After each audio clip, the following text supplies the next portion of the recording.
Aquí comienza Hasta el Hueso, las artes ciudadanas.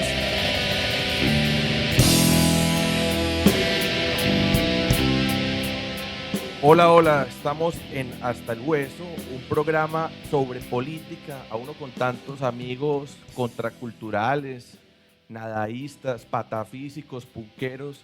Jenny, le da uno pena decir que es un programa de política porque esa palabra se volvió una ñola.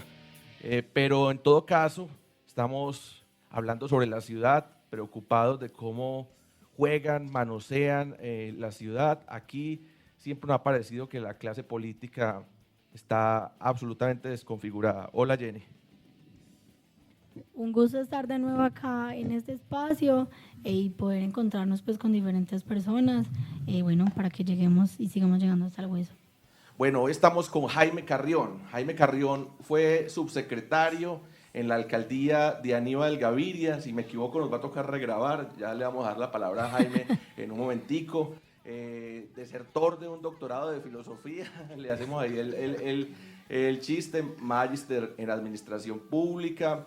Se presenta como defensor de derechos humanos, investigador, profesor. Jaime Carrión, muchas gracias por estar acá. Lucas, muchas gracias a usted, a todo el equipo de trabajo. Pues muy contento de estar con ustedes en esta ocasión conversando un poco sobre la ciudad. Yo creo que la ciudad necesita hoy más que nunca mucha reflexión para que podamos comprender el momento que estamos viviendo y para que podamos tomar también acción en ese momento. ¿Y por qué acertaste del doctorado de filosofía? ¿Qué estás haciendo ahora? ¿En qué andas? Lucas, principalmente por algo. Yo llevo muchos años como docente en la Universidad Nacional en el área de partidos políticos y sistemas electorales. Y desde el año 95 específicamente hago política. O sea, yo toda la vida he estado vinculado a la política, inicialmente como candidato al CMJ, al Consejo, como integrante de muchos partidos. Y me dio la impresión, pues en el doctorado en filosofía, de que yo tenía mayores elementos para desarrollar mi trabajo de grado desde un área propia de la teoría política y específicamente desde el estudio de los partidos políticos o los sistemas electorales con los que tengo mucha familiaridad. Entonces el método filosófico, dije, como politólogo me toca aprenderlo, me toca aproximarme a él. Y es más fácil de pronto yo entregar un buen producto en un doctorado en ciencias sociales. Todo empieza con la ciencia política, sos un gomoso de la política. Sí, yo comencé, yo hice primero política, pues en la actividad política en la ciudad, en muchos sectores, principalmente izquierda democrática, y posteriormente decidí estudiar ciencia política porque estuve también mucho tiempo pegado con el derecho. Era la época en que uno creía, tenía como la loca idea de que para poder participar en la vida política tenía que ser abogado. Sí. Y además hubo como un imperio de los abogados, pues que un montón de cargos, sí, creo que en algún momento hasta ser presidente tenía como ley que había que ser abogado para ser presidente. claro, de hecho el derecho, pues con todo el respeto por los profesionales de esta disciplina tan importante, es la única profesión que está en la Constitución Política del 91. Qué locura. Albeiro Pulgarín nos decía alguna vez en clase, el derecho se constitucionalizó, pues se ubicó ahí en la Constitución del 91 como una disciplina que es de orden constitucional en Colombia, ¿cierto? Y que es una clase política que ha sido también una clase muy excluyente de otros saberes. Por supuesto. Entonces ¿Y en qué partido estuviste? Mira, yo estuve en un movimiento político inicialmente que se llama Actitud Renovadora. Era un movimiento político de origen caldense de Pensilvania Caldas, una participación muy importante de Luis Alfonso Hoyos, de Oscar Iván Zuluaga, que hoy está todavía en la arena política, y de un grupo de dirigentes, yo pues siempre los entendía como de origen conservador, que se vincularon en los años 90 a los sectores independientes, entonces estaba el movimiento Actitud Renovadora. Después estuve en Esperanza, Paz y Libertad, es el partido que consolidó pues como el proceso de paz con el EPL, ¿cierto? Sí. Entonces estuve en Esperanza, ahí pues hacía parte del Comité Metropolitano, y ahí pues me quedé varios años, tal vez, si mi memoria no me falla, 4 años en Esperanza, Paz y Libertad, Pero para que la gente entienda y nos escucha gente muy joven y de pronto tenemos algunos amigos en San Salvador o en Brasil, vos no sos desmovilizado. No, no, yo no soy desmovilizado del EPL, la desmovilización fue en el 91, yo estaba pues realmente entrando pues como a la juventud en el 91, pero Esperanza, Paz y Libertad en los años, a finales de los años 90 era el partido político de pronto con mayor representación en Medellín y en Antioquia, porque tenía representación en la asamblea departamental, ¿cierto? Y tenía una presencia muy fuerte en el eje bananero, tenía alcaldes en Apartadó, Chigorodó, Turbo, concejales, ¿cierto? Entonces era un partido representativo más que otros. No, la ASI también ya venía en crecimiento, de hecho, La pues, Alianza Social Indígena, sí, luego independiente. luego Independiente ya tenía resultados importantes. Lo que pasa es que yo tengo la impresión que la ASI tuvo un crecimiento muy significativo cuando se junta pues como con todo el proceso también de compromiso ciudadano que logra Eulalia Yagarí y Gerardo Jumí en su momento, unas votaciones muy importantes Sí. en la asamblea, que se convierten en los más votados en la asamblea. Estaba de coordinador, ¿qué? ¿Departamental Alonso Tobón o no? Sí, Sí. Alonso Tobón, allí recuerdo también a Jesús Ramírez. La siguiente sociedad tiene que ser imaginada por artistas. Este programa tiene mucha gente alrededor. No somos pues una gran fábrica y una gran empresa, pero siempre más gente de la que es visible o en este caso audible. Y hoy estamos con Lady. Ahorita de pronto hay que agradecer que nos ha estado como asesorando, ayudando mucho como en las preguntas, en sondear a Medellín, en los nombres para tener este programa. Esteban Mesa, Chicho Hernández, Hernando Muñoz, se van volviendo como parte del programa también. Ya más temprano que tarde los vamos a tener en los micrófonos. Lady, ¿cómo hacemos pues para que en la edad tuya, y yo te veo como una persona más cercana a la cultura, al arte, no se vuelva aburrido escuchar a dos cuarentones, podemos decir, casi que dos viejos hablando de política, que los jóvenes dicen, más discusión de eso, llevan discutiendo esos 50 años? Hola Lucas, hola Jenny, hola Jaime. Jaime, qué pena. Tranquilo. Sí, no, yo estaba acá pensando lo mismo, incluso cómo hacer para ir como conduciendo las conversaciones a otros espacios en los que nos sintamos más recogidos, tanto jóvenes como personas un poco más adultas que tal vez también están cansados y un poco desilusionados incluso de tantas cosas que estamos viendo que están sucediendo en el escenario político a nivel de ciudad y a nivel de país, que es algo muy complejo y pues que esperamos en este espacio no llegar a conclusiones, pero sí tratar de brindar unas herramientas y un espacio para que pensemos en eso. Entonces, cómo empezar a construir, a llevar la conversación a estos espacios, es como la pregunta que debemos empezar a responder en este espacio y qué bueno plantearlo. Bueno, yo le quiero decir una cosa a los jóvenes, porque uno por los buenos modales a veces se va acartonando, Jaime, pues que este podcast es una tímida contribución a sacar también viejos de la política, pues como a viejos sobre todo en mañas. Yo he conocido gente del CMJ con una cosa, con un vejestorio, con las tradiciones más podridas, pues, o gente de 19, de 20 años ya pareciendo un tinterillo de la política. Pero empecemos hoy con la conversación más difícil, con el almendrón. ¿Cómo narrás vos lo que está pasando hoy en Medellín? Creo que es inevitable narrarlo en torno a la principal discusión de Medellín que está cogiendo tintes nacionales, que es la revocatoria, Jaime. Bueno, el tema de Medellín es un tema, por supuesto, muy interesante, de todo el valor para nosotros. Yo creo que en Medellín hoy estamos viendo, digamos, el punto final, el punto de llegada de un modelo de administración de la ciudad, ¿cierto? Ese modelo es un modelo que aparece en los años 90, en donde algunos actores de la ciudad, especialmente sectores de pronto empresariales, sectores políticos, principalmente de carácter independiente. Cuando hablamos acá de independiente nos referimos a sectores políticos que no estaban vinculados ni con el liberalismo ni con el conservatismo en lo que fue de pronto el bipartismo tradicional en Colombia.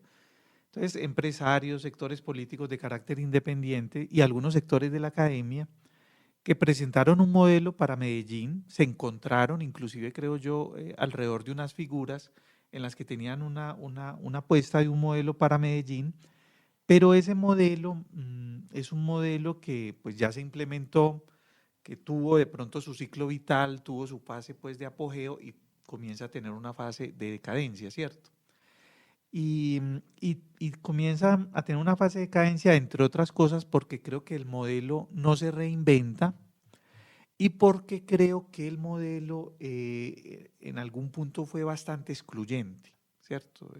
Hay una serie de problemas en la ciudad, como los temas de desconectados, los temas de vivienda, como los temas también de los pobladores, de los ocupantes, que ese modelo no logró de pronto resolver, ¿cierto? Durante el tiempo que se implementó.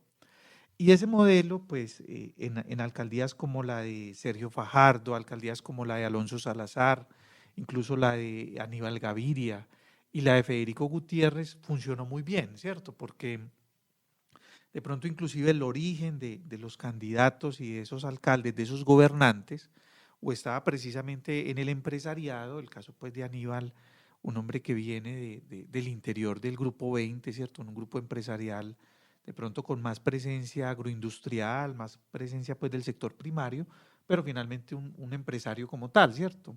El caso de Sergio, un hombre que viene de una familia con una trayectoria empresarial importante, ¿cierto? El mismo Federico que crece de la mano de pronto de unos apoyos empresariales en la ciudad, pues claro, esos alcaldes de pronto entendían mejor el modelo y facilitaban ese modelo, pero yo creo que en 2018 Gustavo Petro y especialmente pues la Colombia Humana crea unas condiciones de cambio en la forma de ver la política y logra tal seducción, creo yo, de sectores juveniles, activa de tal forma de pronto estos sectores que logran transformar muchas cosas. Y a mí me parece que nosotros lo vamos a vivir en Medellín en el 2019 con la elección de Daniel Quintero, ¿cierto? O sea, Daniel Quintero es un hombre que tiene una trayectoria política que hay que reconocer, que logra hacer unos acuerdos políticos importantes en la campaña, pero que sobre todo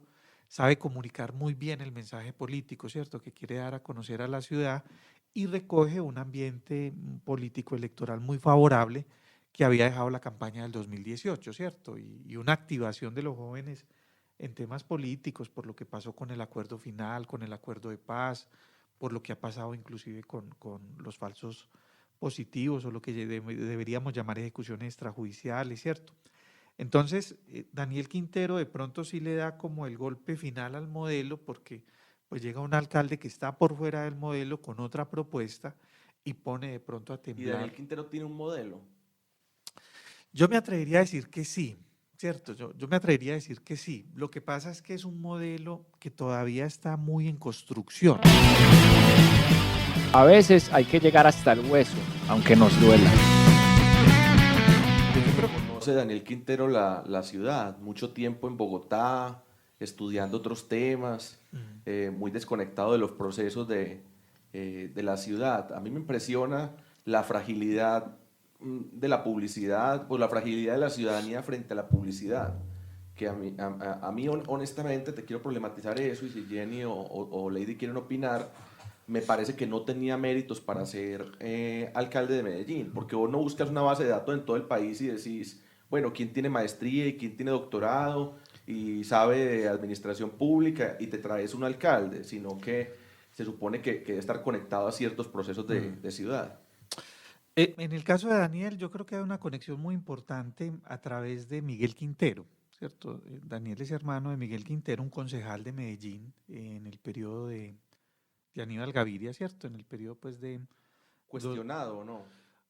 Cuestionado, pues yo hacía parte en ese momento de la administración, ¿cierto? Y Miguel Quintero fue, en la mitad de la administración, fue un opositor, ¿cierto? De pronto uno no tenía con él una postura muy afín, porque Miguel Quintero, no sé si Porque ustedes... quiero abrirte el paréntesis de una vez. En un podcast acá, todavía no lo ha escuchado, Juan David Valderrama nos decía, las pruebas y la evidencia de corrupción de la administración de Daniel Quintero, como pasa siempre en Colombia, son muy difíciles de obtener. Pero dígame de qué vive Miguel Quintero, y pues casi que dejaba como la cosa a la salida popular. ¿Por qué vive como con un ritmo de vida, con un tren de vida tan alto?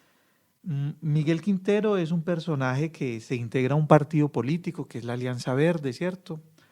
Ese partido ha venido tomando una fuerza importante en la ciudad, pues en su momento la bancada del Partido Verde pues se ha mantenido, hoy tiene 2 concejales, ¿cierto? Y entonces digamos que es una fuerza política pues con una presencia, pero a donde quiero llegar es que también tuvo una participación importante dentro del gobierno de Luis Pérez Gutiérrez, ¿cierto? Supongo pues como que eso le ha permitido también a él pues como cierto, no sé si se dedique a la consultoría, a la asesoría, ¿cierto? Pues no sé realmente a qué se dedica él, pero me parece que le ha permitido cierto protagonismo pues como para sobrevivir, ¿cierto? Al momento de uno preguntarse de pronto de qué vive él, ¿cierto? Pero yo creo, y ya voy a cerrar esta idea. Esa cosa de los consultores, los asesores, mezclado a veces con OBRE, no sé qué, hace parte como del partido de los contratistas, ¿no? Como lo que uno va viendo que pasa en Brasil, en Argentina, en tantas partes de Latinoamérica, y es que hay unos personajes que van aceitando la política, que van invirtiendo en la política, y de nuevo, ¿cierto? Yo no pretendo que el periodismo ni la ciudadanía se vuelva fiscalía y tenemos que ser rigurosos, pero también hay que recoger unos sentires y unas percepciones, que de pronto invocando un poquito a Pepe Mujica, y es enriquecerse con la política, ¿cierto? Aquí en Colombia es muy difícil que le investiguen a alguien el enriquecimiento ilícito, que estamos acostumbrados a que es por narcotráfico, pero hay un enriquecimiento ilícito por política, y esos políticos tienen gente en la fiscalía, en la procuraduría, en la contraloría. Sí, pero yo no sé bien, ahí no sabría yo decir bien como cuál es la actividad pues como con la que él vive, ¿cierto? Sí. Lo traigo más a colación es porque creo que Daniel Quintero estuvo detrás de Miguel Quintero todo el tiempo en el consejo, ¿cierto? Que fue de pronto la conexión de Daniel Quintero con Medellín fue precisamente esa concejalía de Miguel Quintero, y alrededor de Miguel Quintero yo creo que se fue formando un equipo de personas que son hoy, me parece a mí, quienes protagonizan buena parte de lo que es independiente, ¿cierto? Entonces yo reconozco, por ejemplo, un personaje como Juan Pablo Ramírez. Pues, en algo estoy de acuerdo con vos, y es que Daniel Quintero supo llegar el mensaje, ¿cierto? Llegó un mensaje, digamos, se apalancó de las juventudes sobre todo universitarias, para entregar un mensaje a la ciudad. Sin embargo, pues yo sí quisiera pensar cómo es posible, y no solo de lo cuestionado que ha sido, pues entender la ciudad no es solo a través de alguien, es entrar en ella y entrar en todas sus prácticas, y eso, si lo ha visto de esa forma, creo que se ve la desconexión con la ciudad, sobre todo porque ¿cómo es posible que un alcalde que venga con unas posturas, digamos, alternativas o diferentes o independientes, tengan en ese momento un déficit en cultura, ¿cierto? Unas secretarías bastante cuestionadas, no solo en cultura, en muchas otras más, y que envían un mensaje muy, muy deficiente a la ciudad? Entonces es muy complicado desde esas perspectivas, no solo porque es que Daniel Quintero le ha hecho caras al conservador, le hizo caras en su momento al liberal, luego se montó con un independiente, entonces es muy complicado pensarlo, y yo sé que administrar una ciudad es muy difícil, pero creo que el servir como alcalde, no lo noto tanto en Quintero, ¿cierto? Jaime, no es sospechoso que una persona busque a dónde aterrizar, que diga, yo puedo ser uribista, yo puedo ser liberal, yo puedo ser de la Colombia humana, lo que sea, con tal de tener poder. Yo soy la persona, Lucas, menos indicada para hablar de eso.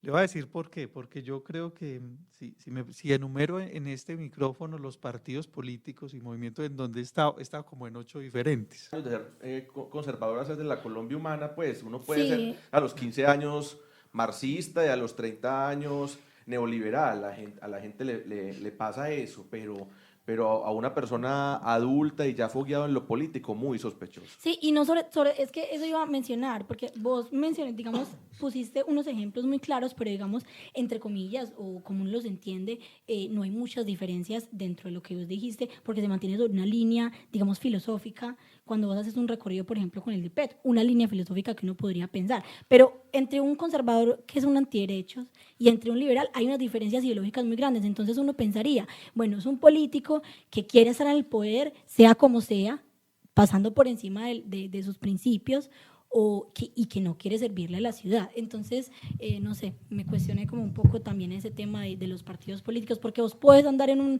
andamiaje dentro de, por ejemplo, el Polo, lo que podría ser también la Colombia Humana, que comparten una filosofía, o al menos eso esperaría uno, o en términos técnicos lo hacen, a vos decir que estoy en la Colombia Humana, luego en un conservador o en un centro democrático, ¿cierto? Es muy complicado pensarlo en temas de la filosofía política. Jenny, muy bueno lo que estabas diciendo y eso me suscita hablar un poco sobre eso que estabas diciendo precisamente, y es que, bueno, yo creo que uno esperaría o sabría qué esperar más fácilmente de alguien que toda su vida ha sido conservador o liberal y que toda su vida ha defendido unas ideas pues muy específicas. Uno sabría qué esperar o cómo enfrentarse tal vez a una persona de esas, pero tal vez a un sujeto que uno no sabría o que acomoda sus ideas o sus ideales a las conveniencias del momento político, pues eso yo creo que es un poco más peligroso. Estás escuchando Hasta el Hueso, por una ciudadanía bien cansona.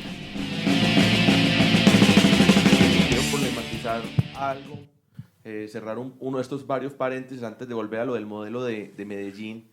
Es de mal gusto que los políticos tengan haciendas, mansiones, haciendas en plural, relojes de oro.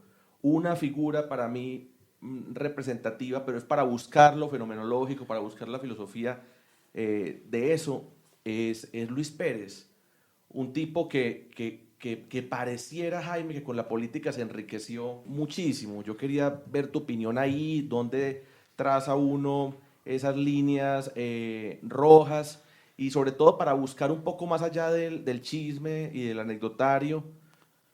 Yo tengo una anécdota muy bonita con un joven alemán, o bueno, parece joven, como de 30 años, Max, que tiene un trabajo muy bonito en Moravia.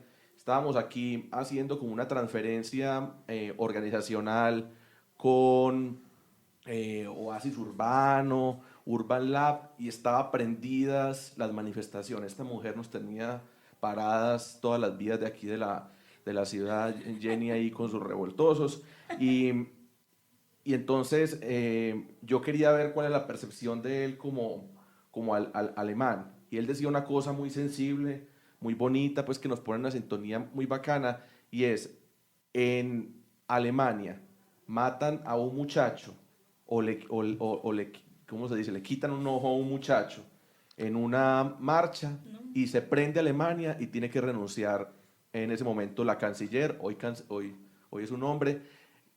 Y yo le decía, ¿por qué, Max?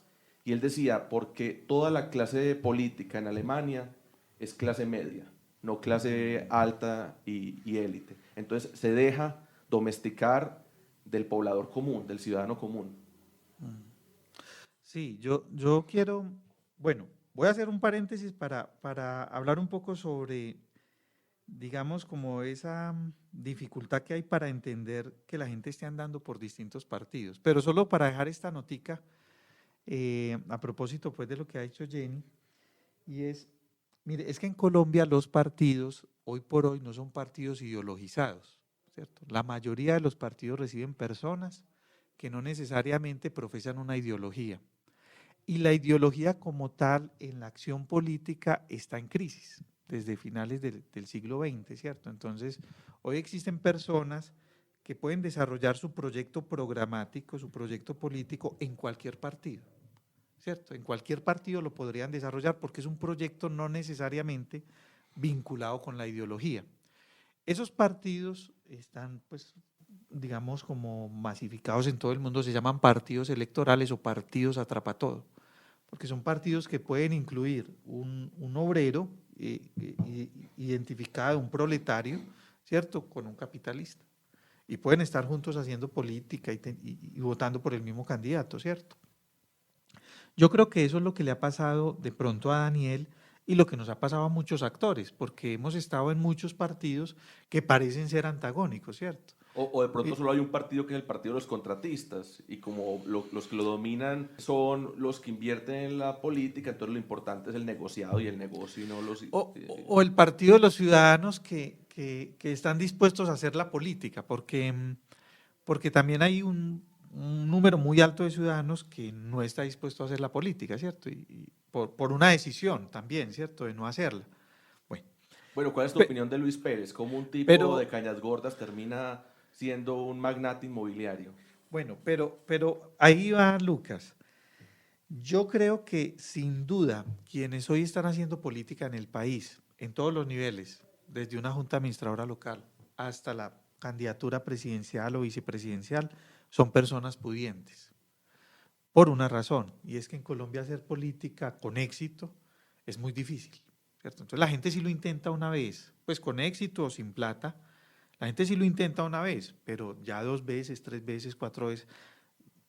Tiene que necesariamente suceder varias cosas. La más terrible que se me ocurre, que alguien establezca un acuerdo con la mafia para hacerse elegir, que ha pasado dentro del Partido Liberal. Miren ustedes pues la situación de Ernesto Samper, ¿cierto? Y eso está en todos los niveles, no solo en ese nivel presidencial.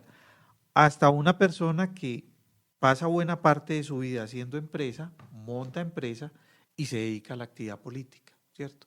Y ese es el caso de sectores independientes en Medellín. El ejemplo, por ejemplo, no el ejemplo de Luis Bernardo Vélez, ¿cierto? Luis Bernardo Vélez es un empresario, ¿cierto? Tiene empresas, tiene, digamos, ya un médico también. Un médico. Hay muchos médicos en la política. Claro, hay muchos médicos en la política, personas que ya logran cierta solvencia, ¿cierto? Y entonces esa solvencia la que les permite participar en la vida política. No sé en el caso de Luis Bernardo, pero de nuevo problematizar el fenómeno que es más importante que las personas.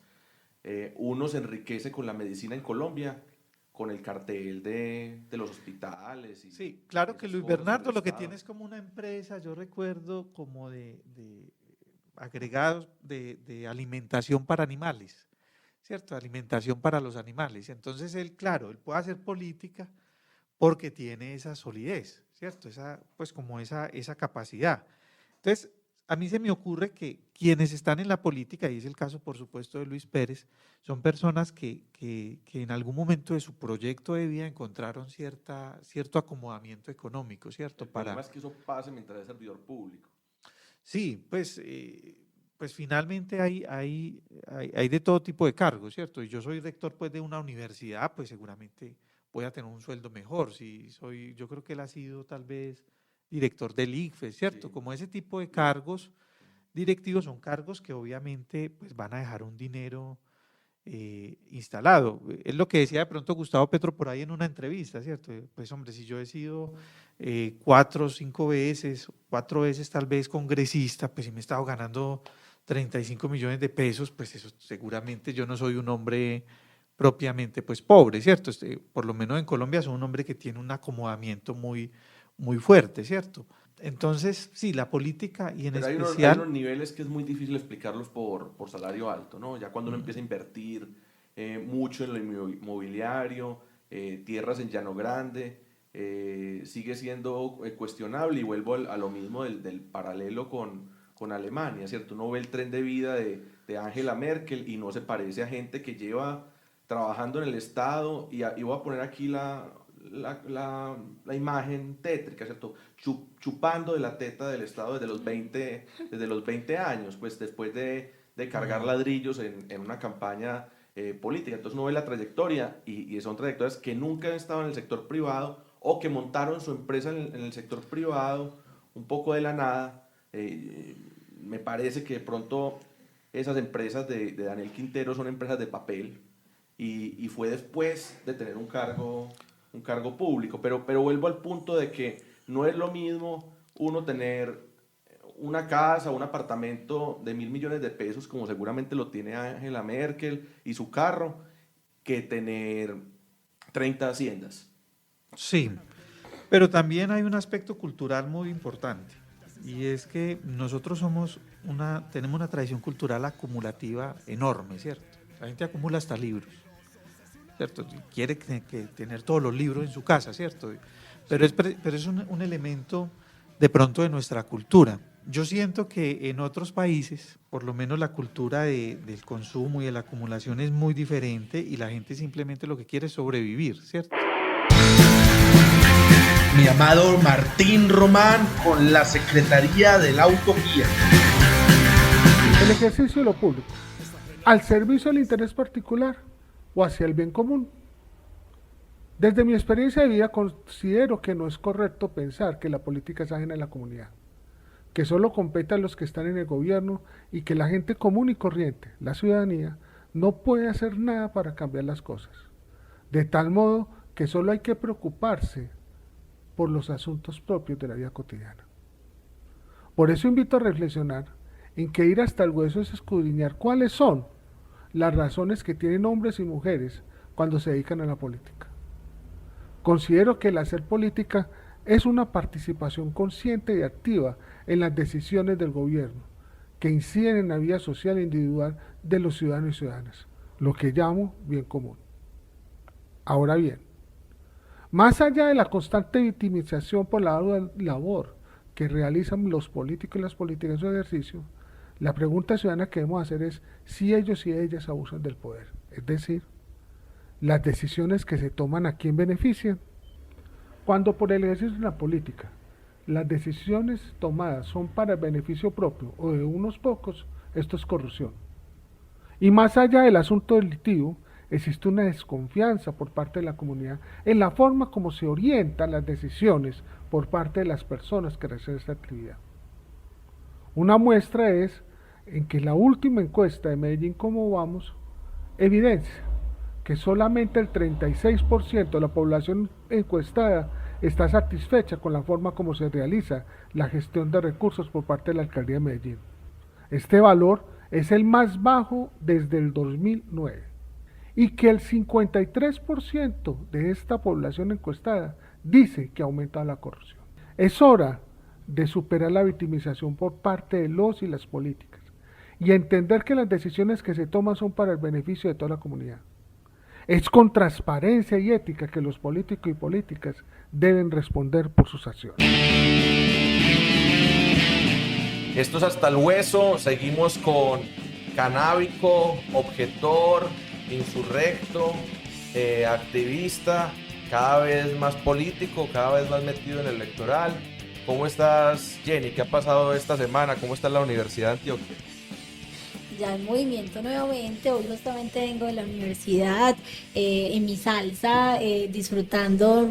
La universidad no tiene vida si no estamos los parceros y las parceras allá, disfrutando mucho de nuevo del parche, de la amistad y de la academia, que es tan importante para la sociedad. Qué rico tener a Canábico y hacerlo por acá, en este espacio.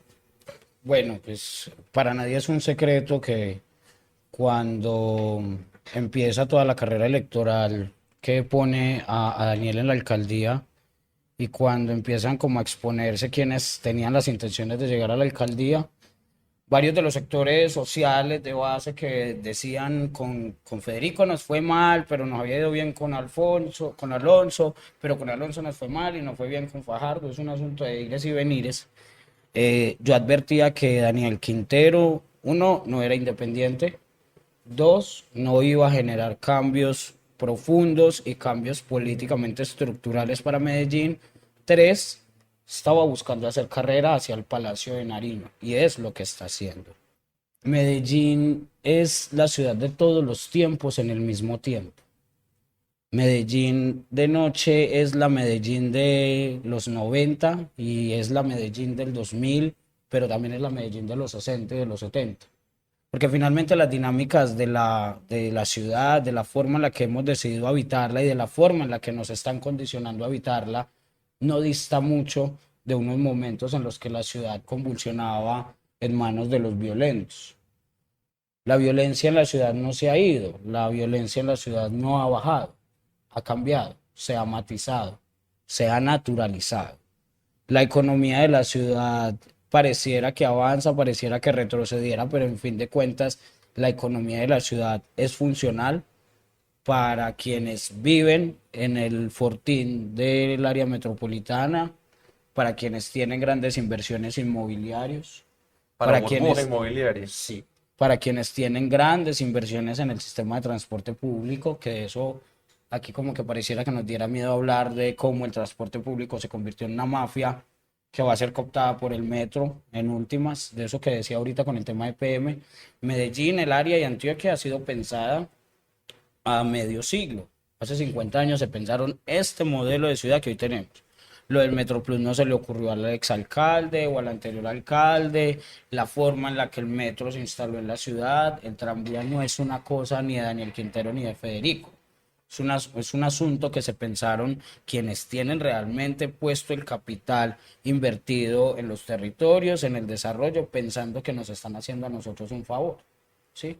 Porque creen que llevarnos cemento y creen que llevarnos grandes obras a barrios como Santo Domingo, con eso nos van a quitar el hambre o con eso le van a poner zapatos a un niño que tiene que ir descalzo al colegio y a ver si lo dejan entrar para poder aprender algo, ¿sí?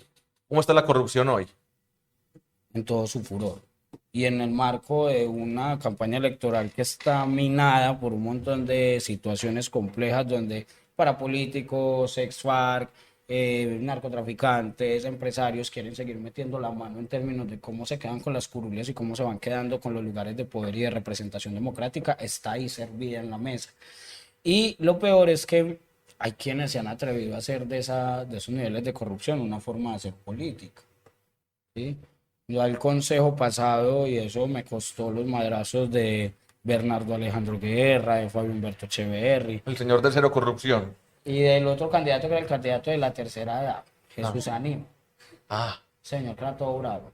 Sí, se ponía bravo. Cuando yo les dije Él una fue vez... maestro de escuela, yo lo vi una vez disfrazado de Papá Noel en Buenos Aires. Yo les decía, estamos en un debate sobre la corrupción de presupuesto participativo y el exalcalde Federico Gutiérrez no hacía sino apuntar con su dedo inquisidor al PP, a los líderes en las comunas, diciendo que era que nosotros éramos los corruptos. Y cuando yo le dije al consejo en el momento, son el bien inmueble, aquí hay concejales que son el bien inmueble ya de esta corporación y de la ciudad, porque ya se van a pensionar y se van a jubilar en esos cargos. Sería más barato tener el inventario. Sí, una vez, es que yo a veces pienso que están así, como que no tienen número de cédula, sino código ahí en el libro de inventario del Código de consejo.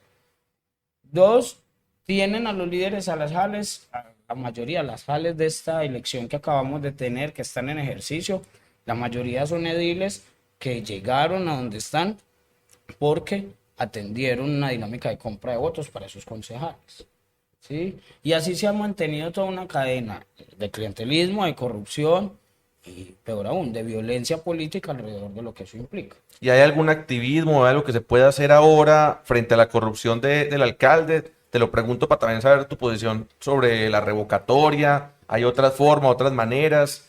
¿Todo hay que llevarlo al electoral cada 4 años? Yo sí soy un creyente ferviente, del control político y del derecho a hacer oposición.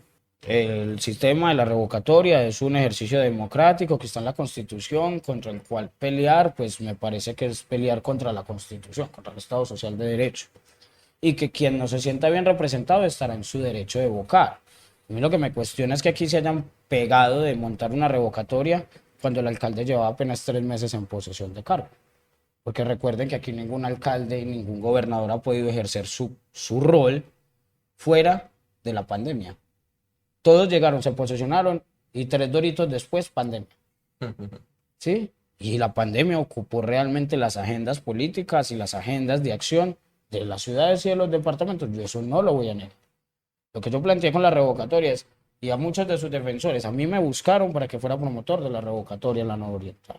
Yo les decía, muéstrenme en base al plan de desarrollo que él presentó y que se le aprobó en el consejo, que no ha cumplido en 3 meses que lleva en el cargo, que motive y que sea una razón de peso para decir hay que revocarlo cuando apenas está llegando. No, hasta pero el sol de hoy yo no he revisado la normatividad de eso, pero si uno como ciudadano piensa que hay mucha corrupción, eso es un buen argumento para revocar. Pensarlo es una cosa, Es que vos lo tenés que pensar y lo tenés que comprobar. Listo, lleven eso a un proceso en términos de que ustedes lo Están denunciados en la Procuraduría, pero se demoran 6 años. porque sabemos en manos de quién está. Pero bueno, no creo que eso se vaya a demorar ahora tanto, porque siento que a la Procuraduría le van a quitar el bozal frente al tema Daniel.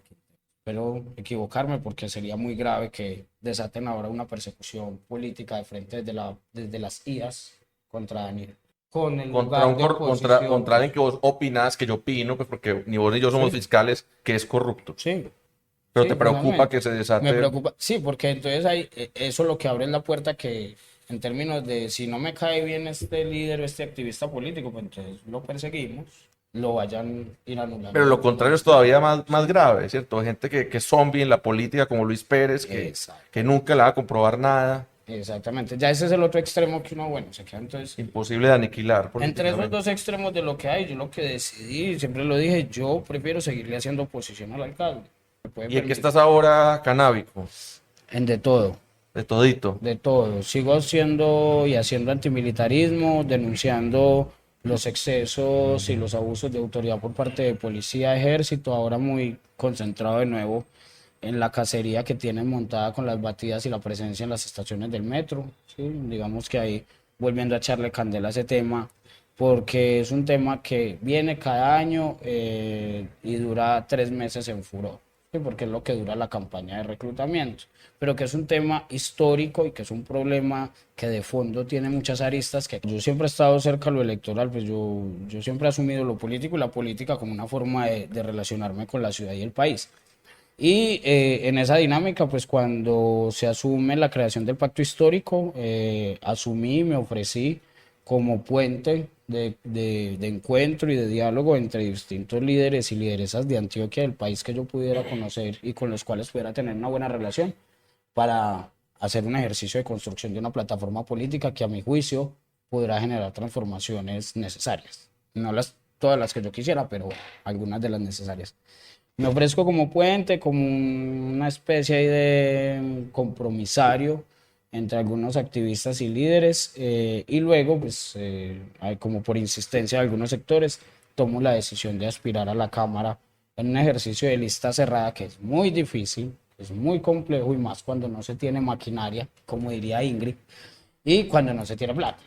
Entonces, bueno, ahí estamos en el ejercicio, más que pensando en que vamos a llegar o que todos vamos a ganar o que sí, esta es la ¿Y te ha tocado tragar sapos? ¿No te los tragar? ¿No son sapos? Sí, a mí me ha tocado tragar sapos aquí de lo lindo. Hay sí, pues como que uno se mastica pero no se los traga, y hay unos que todavía me estoy masticando y que pienso escupir. Sí. Porque apenas pase el 13 de marzo, sé que muchos de esos sapos que algunos y algunas ya se han tragado saldrán corriendo de aquí, por los procesos que tienen en Procuraduría, por los procesos que se les está buscando abrir en Fiscalía y por algunas de las dinámicas de la política. ¿Y eso no le está haciendo más daño al pacto histórico que lo que le suma? Hay pacto en las calles y hay pacto con la gente. Que las garroteras de los egos de los grandes caciques de la izquierda y del progresismo no nos confunden. Pero ¿cómo es el proceso democrático adentro del pacto histórico para meter a Alex Flores? Es muy complejo. Yo, digamos que eso ¿Vos todavía votaste? No lo he entendido por si porque sí o si no hubo un proceso o sea, entonces es una jerarquía. Que le consultara a los departamentos quienes entraban. El pacto se empezó a encontrar en espacios de asamblea, de encuentro, y empezamos a tomar decisiones. Claro, hay lo que muchos llamamos imposiciones, ¿sí? Porque La aquí, democracia, los que estén al lado de Petro hablando del oído. yo sí, creería que sí.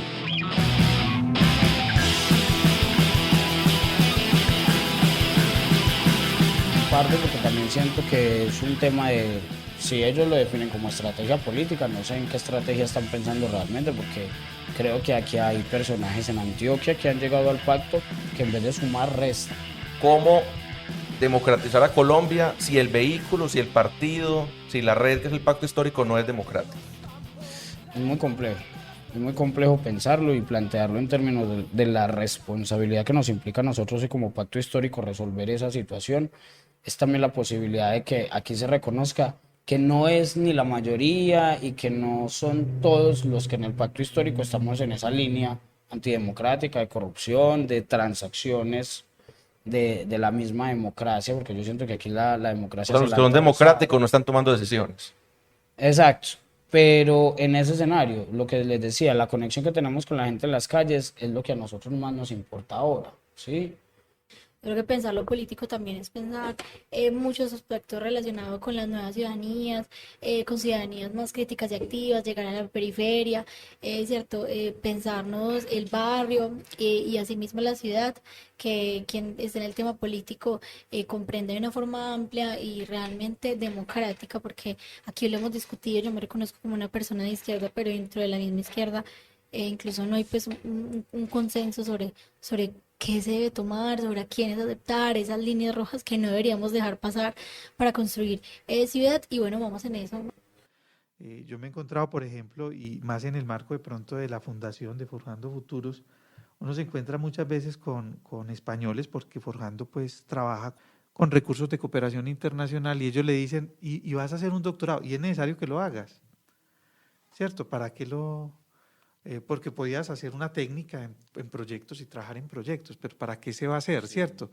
Nosotros tenemos como esa proyección, entonces tenemos con la proyección de que hay que tener la moto, el carro, la casa, el que tiene la casa ya tener la finca, el que tiene la finca ya buscar el otro negocio, ¿cierto? Al lado del mar, luego Cartagena y no Miami. Exactamente, entonces estamos metidos en una carrera como de acumulación, ¿cierto? Jaime, y eso hace que, claro, los políticos sean realmente unos acumuladores como todo mundo, ¿cierto? Hay gente uno trata de cuidar sus fuentes. Qué pena que no traje el nombre acá, pero yo veía un periodista muy serio de Argentina haciendo como una especie de documental y podcast sobre los Kirchner. Sí. Entonces él decía, entrevistaba a un conductor de los Kirchner y decía, iban de empresa en empresa, de mansión en mansión, recogiendo tulas de plata, y decía, finalmente los Kirchner no robaban o no hacían corrupción para ellos, sino que tenían en la cabeza que tenían que salvar a Argentina y que ellos eran la familia pues que iba a mantener a Argentina en el peronismo, entonces que tenían que meter un tema de corrupción para poder financiar campañas y ganarle a los millonarios que pudieran tener al frente como un Macri. O sea, corrupción para financiar campañas porque mi utopía o mi sueño, porque el fin justifica los medios. Y porque de todas maneras hay algo que no hemos mencionado, hay un apego muy fuerte por el poder. O sea, el poder es un fenómeno que transforma la manera de pensar del ser humano, ¿cierto? Y yo me pongo como ejemplo, yo fui subsecretario de Derechos Humanos. Sí. Ese es un pedacito de poder, pero un pedacito chiquito. Ya un pelado recién graduado, como es muy común en la administración de Federico Gutiérrez, y de esta se le sube el poder a la cabeza porque tiene un conductor y 3 personas que le dicen doctor. Ese es un pedacito chiquito, pero el apego que uno adquiere con ese pedacito, ¿cierto? Sí. O sea, el apego que usted adquiere y digamos como el desasosiego de no estar ahí, ¿cierto? El desasosiego de no estar ahí en ese cargo, ¿cierto? Con ese pedacito de poder tan chiquito. Es muy fuerte, es muy fuerte. Entonces yo me pongo a pensar, bueno, el que ha tenido una alcaldía en sus manos o el que ha tenido una gobernación y son 4 años de rendirle pleitesía en todas partes puede llegar hasta tarde y nadie le dice nada. Y si se sienta a comer, si se sienta a una mesa, le dan su desayuno, ¿cierto? Si llega a un restaurante, de pronto no tiene que pagar nada porque le dicen, no, alcalde, tranquilo, la casa invita, o gobernador, tranquilo, la casa invita. Eso transforma radicalmente al ser humano. Y bajarse del estilo de vida. Bueno, yo sé que tu tiempo es muy valioso, entonces volvamos al modelo de Medellín. Yo hablaba en estas semanas con un amigo, Julián Vázquez, le decía, de pronto Medellín no tiene modelo, sino un sentido común, le decía yo, porque cuando yo he podido entrevistar a Fajardo, realmente a Aníbal y Alonso no los he entrevistado. Hoy, sí, a Alonso, bueno, el hoy en estos podcasts no queda bien, pero bueno, para que sepan. Uno ve que no hay una cosa como tan profunda y no hay una cosa suscrita en ningún lado que se pueda llamar modelo, porque no tiene un teorema. Pero es muy importante el sentido común. Y yo sé que en la política nos van quitando todos los nombres y todas las categorías, pero yo digo, el sentido común tiene decencia. y aunque hay este tema del ego muy grande en estos personajes que llegan pues a ser la primera autoridad de Medellín o de Antioquia, sí creo que logran como tener un poco la sensatez de servicio público. Y, se necesita esto aquí, se necesita repartir este dinero de tal manera, ¿cierto? Un poco la dificultad es como llegar y no quedar amarrado a demasiados compromisos para poder actuar de una manera más lógica frente a la ciudad. Pero yo creo que como no había modelo, lo que hay que recuperar es una confianza y un tema de salvaguardar los recursos públicos, que es como la percepción, Jaime, para ir volviendo al tema, que algunas personas que no somos uribistas ni nos interesa lo electoral en lo más mínimo, como yo, qué pena ponerme ahí el burro por delante, patea, y aunque somos muy distintos, este señor es de una categoría que no soy yo, pero Chucho Abad Colorado, ¿cierto? Uno siente, uno opina que Chucho Abad Colorado no está haciendo una oposición frontal a Quintero porque no le dieron un contrato, ni porque es uribista, ni porque quiere ser candidato, ni porque es neoliberal. Pero habemos ciudadanía alejada de lo electoral, repito, que nos preocupa es el tema de los recursos públicos, es decir, nos preocupa la corrupción en Medellín hoy. Bueno, yo quiero hacer ahí una cuña pequeñita y ponerme un poco de abogada del diablo y ponerle un poco de candela a esto acá con Jairo, que nos hacía unos comentarios, Jaime, qué pena, que nos hacía unos comentarios ahí como sobre respecto a lo de la corrupción y de pronto Lucas le ponía ahí como los temas y de pronto él se iba como por el lado un poco más filosófico y claro, el poder y todo esto, y eso lo sabemos y estamos claros en que el poder corrompe al ser humano de una forma muy, muy grande. Y puede llegar a unas consecuencias gravísimas como Colombia básicamente, pero entonces ¿qué pasa cuando eso es un cargo del que dependen millones de personas? Porque no estamos hablando de que sea una cosa de que yo tengo poder y hago lo que quiera con él y eso no afecta a nadie, es decir, eso me afecta a mí mismo y yo vivo mi vida, la vida loca y no sé qué, pero cuando eso afecta a millones y millones de familias, por ejemplo, hemos visto los índices de pobreza, de miseria, entonces creo que tal vez estabas ahí de pronto dando unas justificaciones como para no entrar en temas muy polémicos y decir cosas muy fuertes, pero claro, o sea, hay que decir las cosas claras, la corrupción pues está matando, hoy en día matando literalmente millones de personas y niños y un montón. Y el clientelismo es el embrutecimiento de la ciudadanía, pues jugar con las necesidades de las personas, de una población desplazada, llevarles mercados o darles plata por el voto. Me imagino que eso sea sofisticado, pues no dan tanta papaya, pero el otro lado del clientelismo es, con tal de que a mí me den 200 puestos, yo estoy con ese gobierno. Claro, y pues nosotros tenemos la alcaldía perfecta para eso, porque la alcaldía de Medellín es una alcaldía llena de contratos de prestación de servicios, ¿cierto? Órdenes de prestación de servicio. Entonces realmente hay concejales que tienen 500 puestos, que tienen una 500 torre contratos. de hojas de vida. Exactamente, y que tienen una torre de hojas de vida, ¿cierto? Que su gestión en la oficina de consejo es principalmente recibir hojas de vida y buscar llamar a alguien, ¿cierto? Ve, acá tengo unas hojas de vida gente que nos colaboró en la campaña, ta. El clientelismo es un articulador dentro de un partido como el caso liberal, el caso también del conservador, ¿cierto? Eso no es pues una cosa... De nuevo la ausencia de ideología. Pues aquí hay sectores, y pues hay que decirlo, la ASI se convirtió en un sector clientelista en su momento, ¿cierto? Acá hay sectores concejales de la ASI que tenían secretarías enteras, ¿cierto? ¿Y qué dice nuestro alcalde de la imaginación? Escuchamos a nuestro chamán Mori. Amiga Saxy Snyder Dior Calle, vamos pues a utilizar tu sabiduría de estética para decir por quiénes no hay que votar a la Cámara de Antioquia, tirarte al agua pues. Y mírame pues esa conversación con estos muchachos. ¿Vos te imaginas uno necesitar un cargo para sentirse respetado?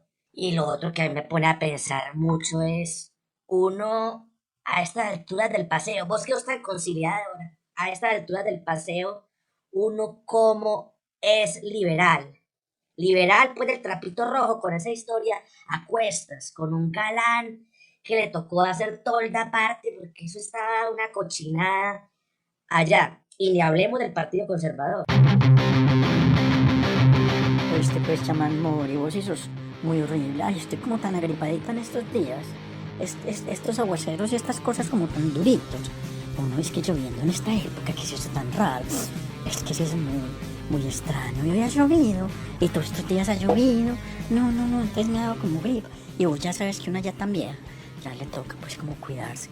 Oíste, vos sí haces preguntas, chamán Mori, horribles. ¿Qué te parece pues Lucas y qué te parece Jenny? Ay, no.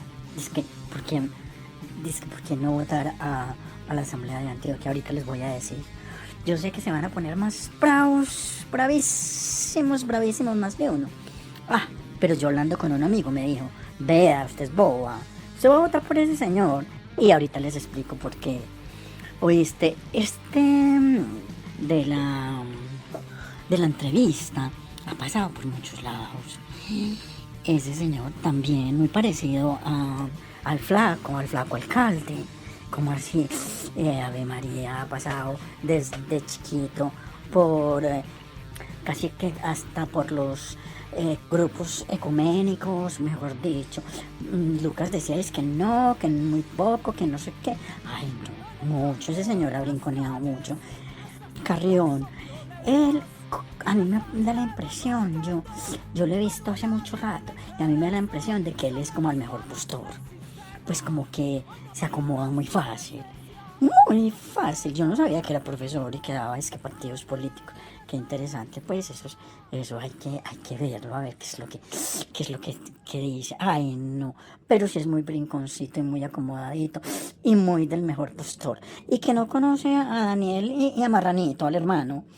No, a Marranito se lo conoce, pues, como que no, y que no sabe mucho, y que no sabe qué hace. Y Lucas decía una cosa muy importante, eso se han vuelto una casta los consultores que terminan saliendo de un lado aquí, de otro lado allá, se saben los expertos. Tan horrible que es decirse experto, no. Y bueno, pues no, yo no sé, el señor como buena gente, querido, pero yo sí creo que esa brincaderita de acá para allá y de allí para acá, y que esté pues como, pues no me pareció tampoco que defendiera a Quintero, pero como que sí, como que no sé, así como muy de aguas tibias, como parece que ha sido su vida. Y este canábico, este muchachito, pues, que yo lo pensaba, es que como más rebelde, que yo no sé qué, él sale y dice, y yo no sé cuánto, y ahí cómo se ha dejado manosear de ese pacto histórico. Porque los han manoseado, que para allí, que para acá, empezando por la pobre Francia, pobrecita, y ya Petro es que ya no, la vicepresidenta sí queda de segunda, mejor dicho, el manoseo va a seguir hasta el final. Y ¿sabes qué me contaron ayer? Que es porque están negociando con César Gaviria, y que el vicepresidente o la vicepresidenta, me imagino que pues para ganar pues adeptos y una mujer y no sé qué, sí, me parece bien, dice que va a ser del Partido Liberal, ¿oíste? Ay, no, yo no sé por qué se deja uno manosear tanto. Ve, porque no voy a votar por Carvalho. Así tenga esa palanca de Nacho Vidal. Ay, yo estaba muy feliz porque Nacho Vidal en estos días le escribió y no sé qué, y él dijo que le gustaba y le encantaba mucho esa palanca. A mí también. Pero ¿sabes qué? Una amiga me dijo, vos boba, que vas a votar por ese bobo que se fue a mitad de gobierno cuando la gente lo eligió, no cumplió y se va pues, ay no, y sí. Tiene toda la razón. Yo no voto por él. Y además, ¿sabes qué me acordé yo? Porque yo con lo de la palanca estaba muy animadita, pues. Pero, ¿sabes qué me acordé? Que cuando él estuvo con el alcalde Fico, ¿oíste? Todo arrodilladito. Arrodilladito. Entonces, no, por eso no votaría. Pero pregúntame la próxima, ¿por quién votar? ¿Por quién no votar por el Senado? ¿Por quién sí votar? Ay, yo sé mucho de política, Lucas y Jenny y Chamán Mori, y qué más. O sea que nos vemos, mis amores, en la próxima.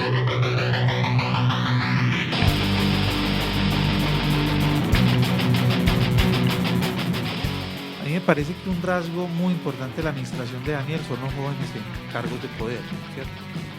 Y eso a mí muchas veces me cuestiona. Por ejemplo, hay muchos de esos secretarios que tiene Daniel, de los subsecretarios que son estudiantes míos, pues que fueron estudiantes míos en ciencia política, ¿cierto? Pero ¿cómo eso es bueno? Eso es como un populismo. Y yo diría, hombre, pero a ver, ¿será el enfoque?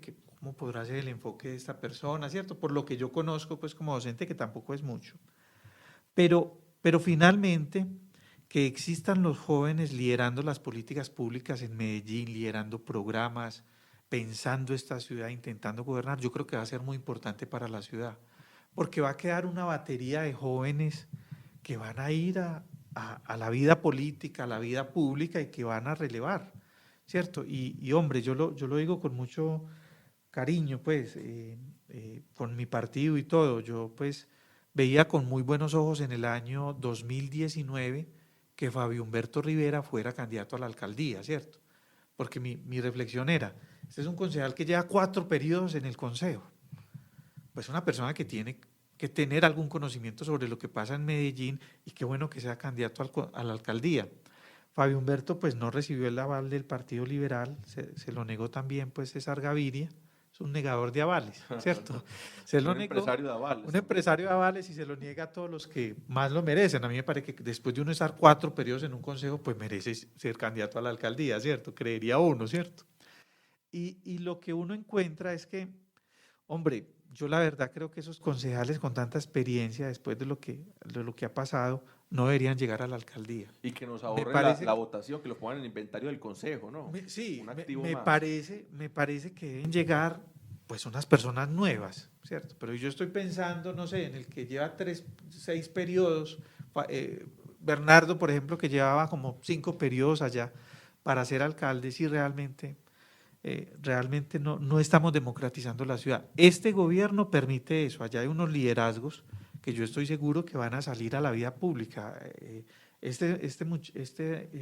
Abogado Carlos Mata, ¿cierto? De la Secretaría Alejandro Mata, pues sin duda va a ser una persona que seguramente va a salir a la vida pública a jugar un papel político importante, eso espero yo, ¿cierto?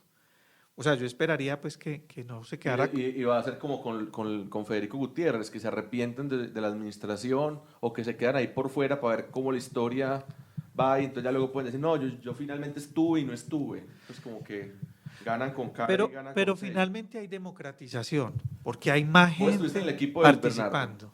Yo trabajé con Luis Bernardo. Y ese man es que hacedor de alcaldes, ¿cómo hace uno o termina uno de catapultar a Daniel Quintero y antes a Federico Gutiérrez? Yo creo que la postura de Luis Bernardo es una postura absolutamente pragmática. Y clientelar. Y clientelar. Sí, a mí me parece que si se quiere estudiar el clientelismo en Medellín de los últimos 20 años, hay que hacer un estudio. Y eso en la mesa política, ya en la Medellín, un día alguien lo dijo y sí, yo creo que yo estudiaría comunidad de análisis a Luis Bernardo, porque Luis Bernardo realmente representa una forma de hacer clientela por fuera de los partidos tradicionales que es necesario pues como presentarla, porque pues en el Partido Liberal son clientelistas, pero es que por allá Bernardo Guerra Serna en los años 70 y 80 era supremamente clientelista, ¿cierto? Entonces hay como una herencia. Yo quiero agradecerle de corazón a Jaime, ojalá nos ayude a que vengan a este podcast más defensores de la administración Quintero, porque queremos ser ecuánimes. Creo que personas como vos o como Luzma, que son críticos de la revocatoria o se diferencian de la revocatoria, saben que no les pasan nada malo si uno tiene este tipo de preguntas ácidas, profundas, respetuosas con los seres humanos o con el interlocutor que tenemos al frente. Darle también las gracias al señor Naranjo y a Desadaptados por la música de este podcast. Le doy la palabra a Lady y luego a Jenny. Una vez más, desde la mesa del diálogo, construyendo este programa para todos ustedes, en un rincón de Medellín, Jenny, Lucas y Lady los saludan y nuestro invitado Jaime, por supuesto. Esperamos que no duela, pero es necesario punzar la carne, exponer lo oculto y llegar hasta el hueso. Hasta la próxima.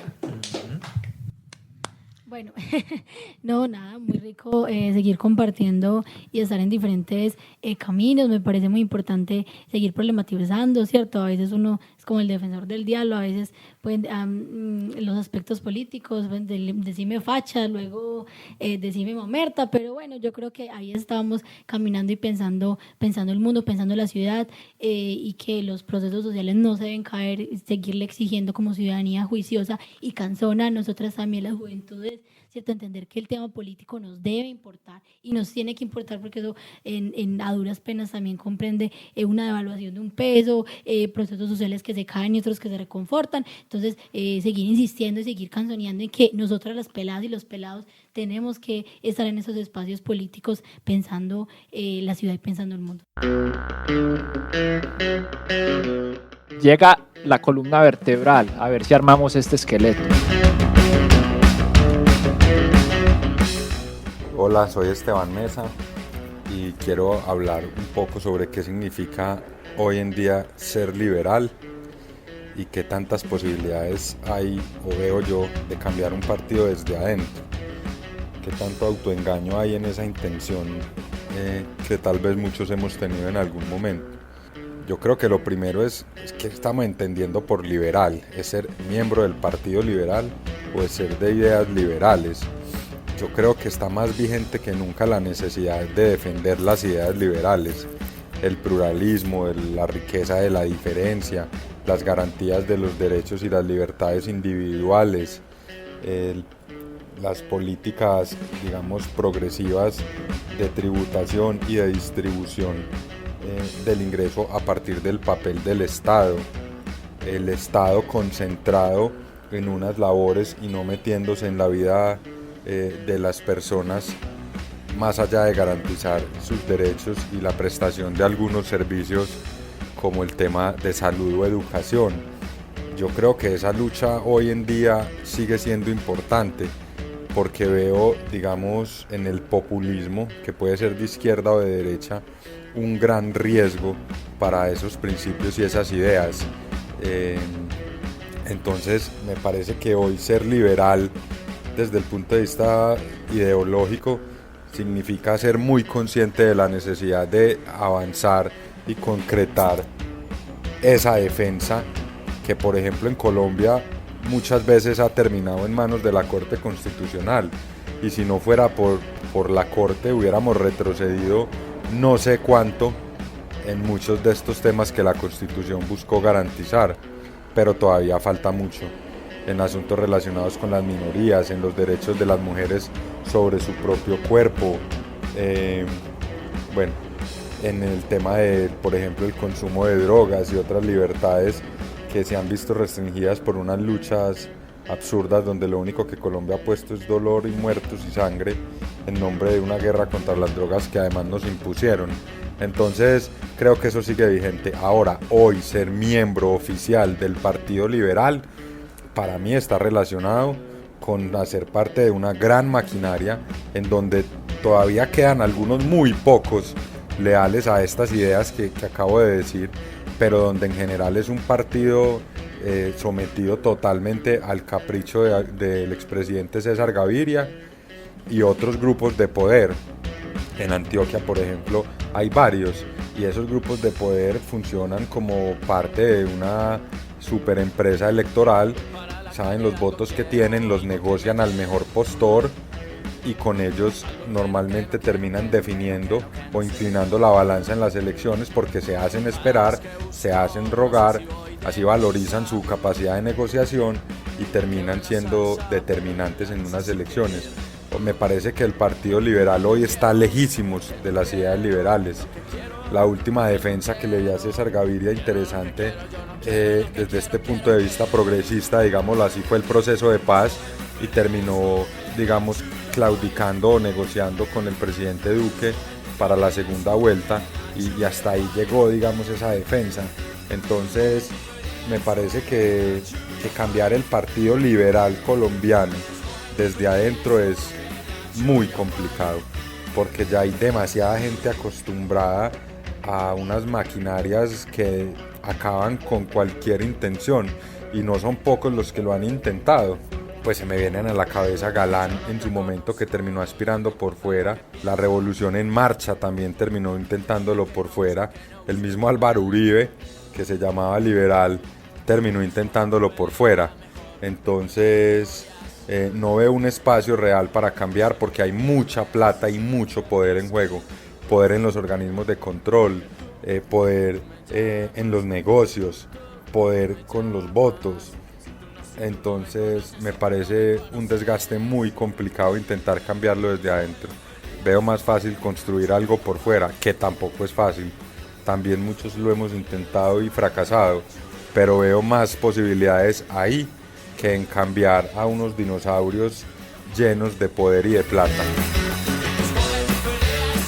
¿Cuál es tu sueño para Medellín y cómo se podrían dar esos primeros pasos? Es una pregunta más que compleja, muy romántica, porque finalmente el sueño para Medellín termina siendo la posibilidad de que cada uno y cada una la pueda vivir como la quiere vivir, como la quiere habitar.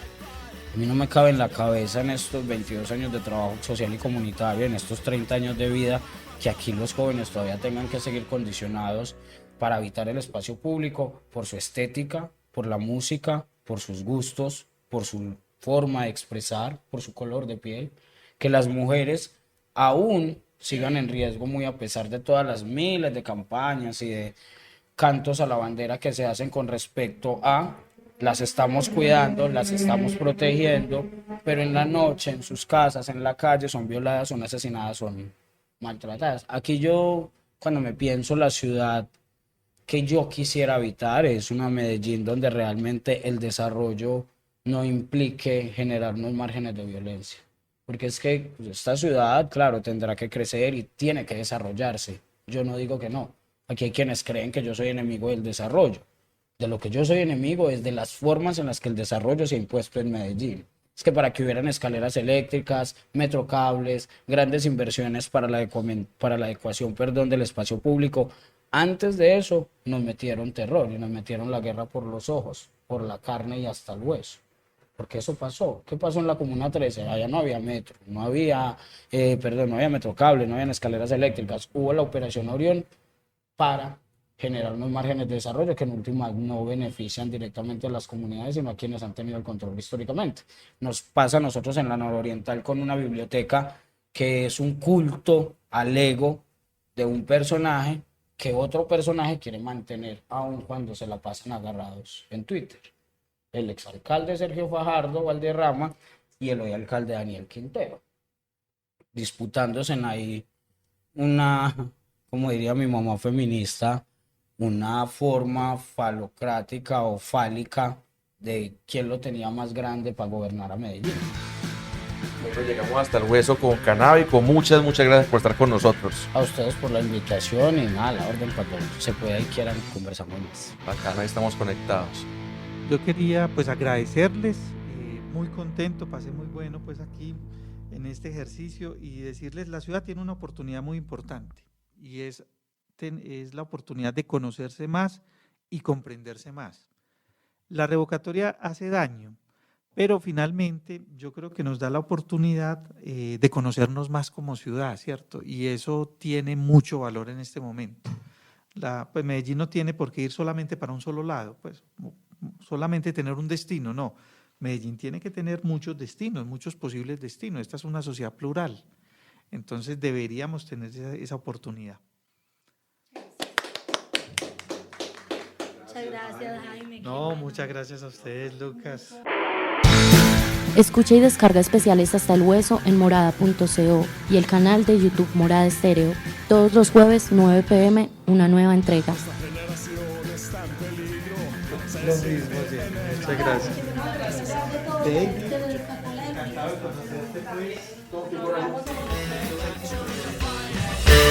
Finalizamos con Hasta el Hueso. Comunícate con nosotros al email jaramillo.lucasconk@gmail.com y Twitter de Jenny con H _Duque.